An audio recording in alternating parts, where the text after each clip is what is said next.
کن باتوں کو دنیا و آخرت کے بہتر اخلاق فرمایا گیا ہے؟ حدیث مبارکہ میں کہ حضور نبی مکرم صلی اللہ علیہ وسلم نے ارشاد فرمایا، کیا میں تمہیں دنیا اور آخرت کے اچھے اخلاق نہ بتاؤں؟ صحابہ کرام علیہم رضوان نے عرض کی، ضرور بتائیے۔ ارشاد فرمایا، جو تم سے تعلق توڑے اس سے تعلق جوڑو، جو تمہیں محروم کرے اسے عطا کرو، اور جو تم پر ظلم کرے اسے معاف کر دو۔ اخلاق مصطفیٰ صلی اللہ علیہ وسلم کے متعلق حدیث شریف میں کیا آیا ہے؟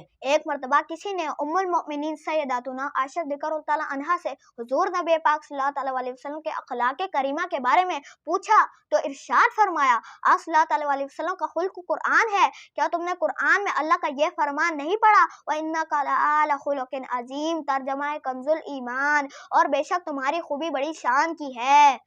حسن اخلاق کا سرچشمہ کیا ہے؟ ام المؤمنین سیداتنا عائشہ رضی اللہ تعالیٰ عنہا کا فرمان ہے، رؤوس مکارم الاخلاق الحیاء، یعنی اس نے اخلاق کا سرچشمہ حیا ہے۔ اچھے اخلاق گناہوں پر کیا اثر ڈالتے ہیں؟ رحمت عالم صلی اللہ علیہ وسلم نے ارشاد فرمایا، اچھے اخلاق گناہوں کو ایسے پگھلا دیتے ہیں جیسے سورج کی رات برف کو پگھلا دیتی ہے۔ حسن اخلاق والا مومن کس کے درجے کو پہنچ جاتا ہے؟ حدیث پاک میں ہے، مومن اچھے اخلاق کی بدولت دن کو روزہ رکھنے اور رات کو عبادت کرنے والے کا درجہ پا لیتا ہے۔ خادموں کو روزانہ کتنی بار معاف کر دینا چاہیے؟ بارگاہ رسالت میں عرض کی گئی، یا رسول اللہ صلی اللہ علیہ وسلم، ہم خادم کو کتنی بار معاف کر دیا کرے؟ تو حضور نبی پاک صلی اللہ علیہ وسلم نے ارشاد فرمایا، دن میں 70 مرتبہ معاف کر دیا کرو، یعنی ہر دن اسے بہت دفعہ معافی دو۔ کیا اخلاق کے اچھا ہونے کے لیے کوئی دعا بھی ہے؟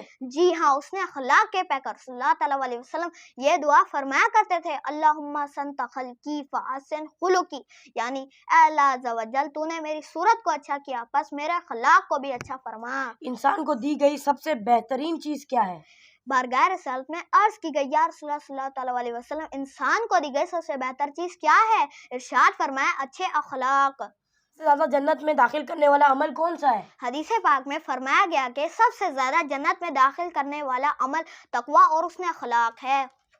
کون سی 4 خوبیاں ہو تو کسی دنیاوی محرومی کا نقصان نہیں پہنچتا؟ حضور نبی کریم صلی اللہ علیہ وسلم نے حضرت سیدنا عبداللہ بن عمر رضی اللہ عنہ سے ارشاد فرمایا، اگر تمہیں 4 خوبیاں ہو تو دنیا کی کسی شے کا فتنہ تمہیں نقصان نہیں دے گا۔ پہلا، ایمانت کی حفاظت، دوسرا سچ بولنا، تیسرا حسن اخلاق، اور چوتھا پاکیزہ کھانا۔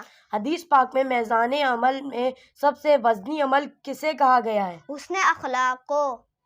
حسن اخلاق کا سب سے زیادہ حقدار کون ہے؟ ایک شخص نے بارگاہ رسالت میں عرض کی، یا رسول اللہ صلی اللہ علیہ وسلم، میرے حسن اخلاق کا زیادہ حقدار کون ہے؟ ارشاد فرمایا، تمہاری بات۔ دوبارہ عرض کی، پھر کون؟ تو ارشاد فرمایا، تمہاری ماں۔ تیسری بات عرض کرنے پر بھی یہی ارشاد فرمایا۔ چوتھی مرتبہ عرض کی، پھر کون؟ تو ارشاد فرمایا، تمہاری ماں، تمہارا باپ، پھر قریب والے کا زیادہ حق ہے، پھر جو اس کے بعد قریبی ہو۔